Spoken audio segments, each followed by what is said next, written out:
To sport now, and Richard has been out and about in the sunshine today. You've been in Liverpool, Richard, to watch some tennis, haven't you?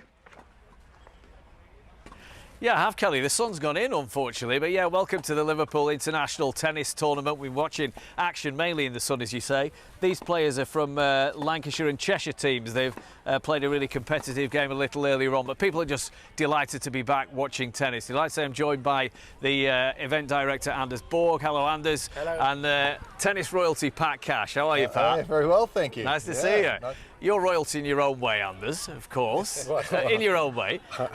How? Yeah, no, of course you are. You're the director of this event. Yeah, thank you. How great is it just to be back and playing tennis, watching tennis as normal? Oh, it's fantastic. It's been 2 very difficult years for all event organisers, for the athletes, and obviously for the general public. So to be out here in the open again, having happy faces around is just fantastic. Yeah, you're happy, Pat, aren't you? Because you're coaching somebody. She's in the final tomorrow.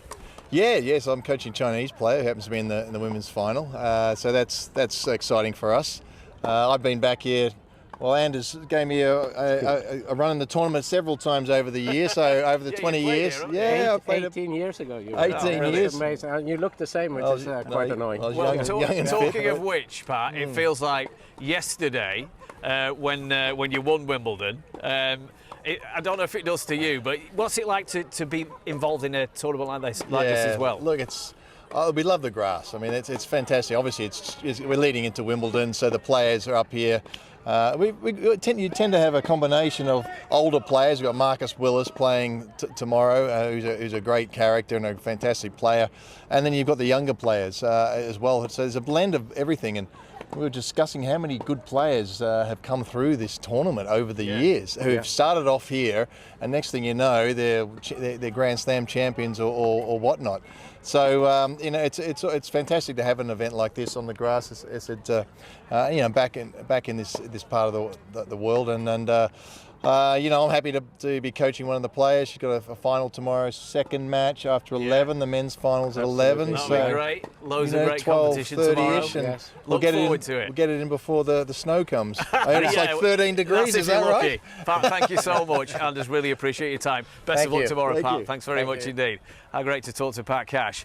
Now, as Pat was mentioning, we're building up to Wimbledon, and one man who's going to be there, it's at the end of the month, is Liam Brodie from Stockport. He's got his wild card in the singles and the doubles. He's had a great couple of years as Liam, not least being involved in the Olympic Games, and he's at Eastbourne at the moment, just preparing to compete there, and a few moments ago I caught up with him.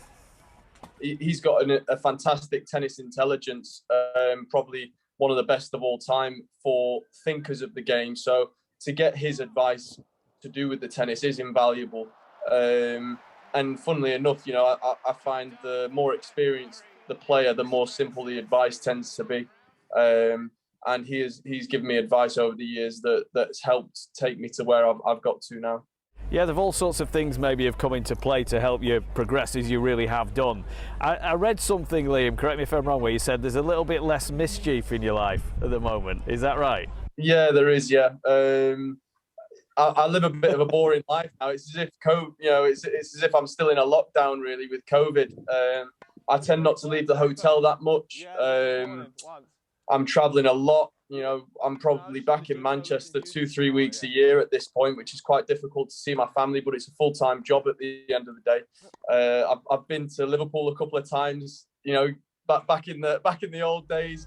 You played here, haven't you? Yeah. Yeah, played there and had a few good nights there as well. But that's all behind me now, and I'm, at the end of the day, I'm sacrificing everything I can to try and succeed in this sport. I know that it's a finite career. I've only probably got another 8 years left maximum, maybe. So I want to try and maximize that as much as I can, and be able to look back on my tennis career and say, you know what, I've got everything out of it I can.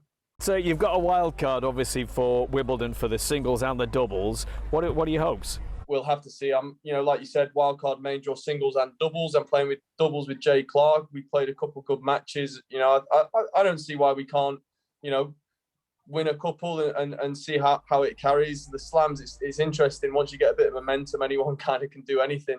And the singles, same thing. I'm feeling more confident in my game than I ever have. So Just excited to see what I can do really, and to see what sort of tennis I can put on the court. Well, listen, Liam, you seem to be playing extremely well. We wish you all the very best of luck, and thanks for talking to us. Thanks for that.